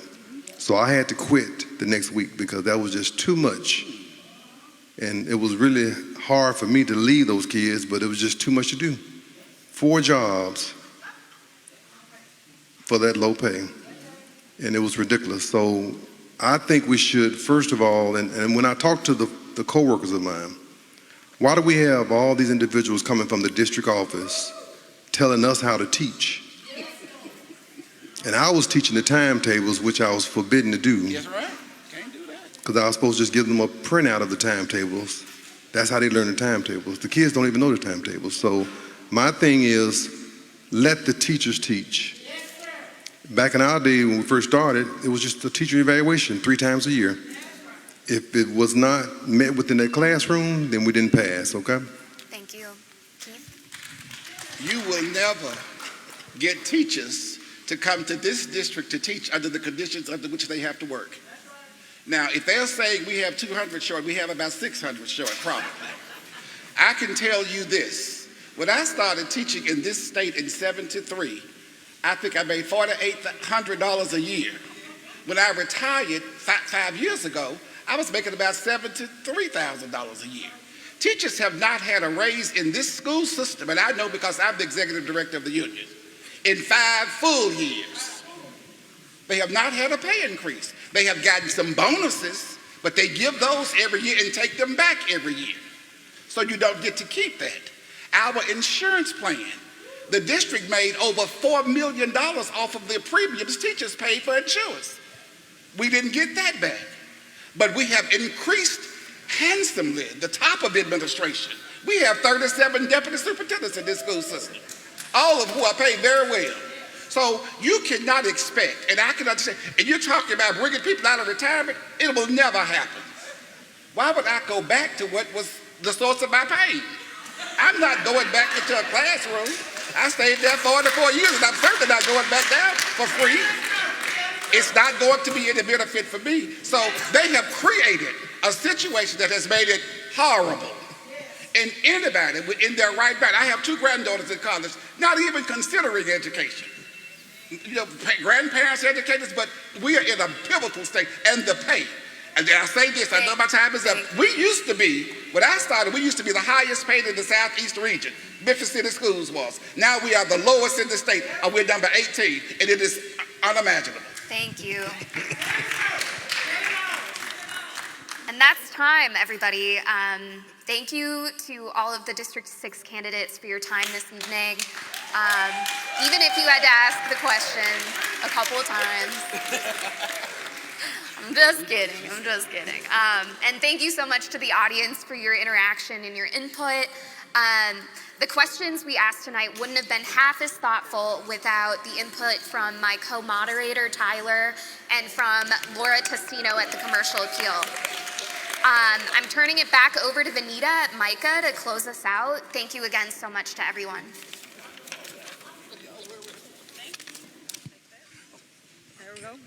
Thank you, everyone. Again, thank you, Sammy. Thank you, Tyler. Thank you to all of our candidates. You guys were awesome. We really appreciate your thoughtful responses to the questions. Let's give them a big round of applause again. So again, I want to just take a moment to say thank you, that this night would not have been possible without our sponsors. So Micah, our Micah Youth Council, Memphis Education Fund, Choice, Stand for Children, Refugee Empowerment Program, and Memphis Lift, and the Shelby County Youth Council. Again, we could not have done this without them. Also, audience, give yourselves a round of applause. It was packed in here. We probably had a good 200 people at one point in here tonight. So that is amazing turnout. Do not forget, early voting is happening now. It began July 15th. Hopefully, we have given you something to take to the polls that you will remember. So when you go in, you're able to make the choice that best works for you. So thank you all again. Don't forget, go out and vote. Thank you.